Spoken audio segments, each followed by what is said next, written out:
আসসালামু আলাইকুম।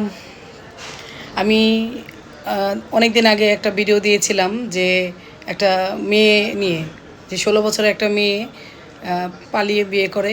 তার পরিবারের অনুমতি মানে অমতে সে পালিয়ে গিয়ে বিয়ে করে এবং তার একটা সন্তানও হয়। ছোট 3 মাসের একটা সন্তান নিয়ে সে আমার কাছে আসছিল মামলা করার জন্য। যে কী জন্য? যে তাকে খাবার ঠিকমতো দেয় না, মারধর করে। এই ছোট বাচ্চা নিয়েই সমস্ত কিছু 7টা বাজে ঘুম থেকে উঠিয়ে রাখে কাজকর্ম করার জন্য। 16 বছরের মেয়ে। তো এই বিষয় নিয়ে আমি যখন আদালতে মামলা করি তখন কাবিননামাও ছিল না। বাচ্চার সার্টিফিকেট দিয়েই আদালত বিশ্বাস করে নিয়েছিল, মামলাটা নিয়েছিল। তখন দেখা গেছে মাকে সমন দিয়েছিল আর ওই যে ছেলে স্বামী তাকে ওয়ারেন্ট দিয়েছিল।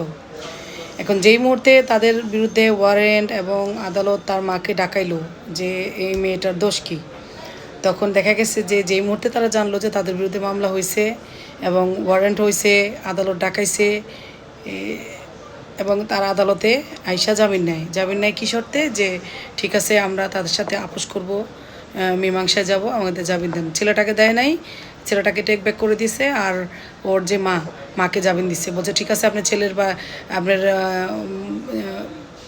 ছেলের বউর বাড়িতে যান, তাদের সাথে বসেন, মীমাংসা করেন, তারপরে আসেন, তখন আমি জামিন দিব, না হয় দিব না।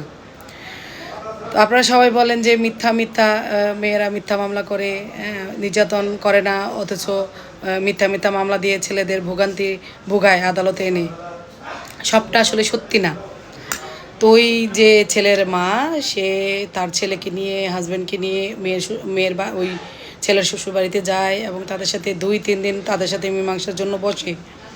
আমাকে বলে যে কি করব, যদি মেয়ের যেহেতু সংসার করাবেন আপোষে চলে যান, সেটাই ভালো, আদালত থেকে মেয়ে দিয়ে দেন। যাই হোক, আসলে খারাপ ব্যবহার করবেন না, তাদের সাথে ভালো ব্যবহার করেন, যেহেতু মেয়েকে দিয়ে সংসার করাবেন। মেয়ে একটা ভুল করছে, তাতে এখন আর কিছু করার নাই।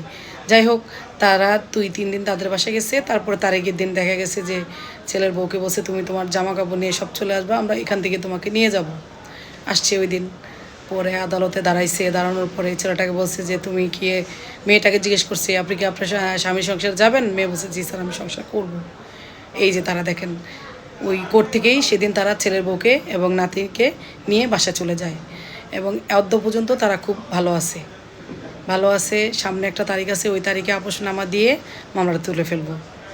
তো আপনারা যারা বলেন যে ছেলেদের মিথ্যা মামলা দেয়, আসলে মামলা মিথ্যা দেওয়া হয় না। নির্যাতন করেন বিদায় তারা আদালতে আসে সংসার সুখের জন্য।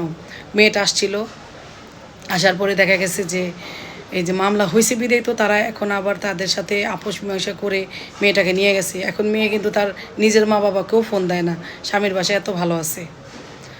তো সব মামলাই কিন্তু সবাই মিথ্যাভাবে করে না, নির্যাতিত হয়েই কিন্তু আদালতে আসে, সহজে কেউ আদালতে আসতে চায় না।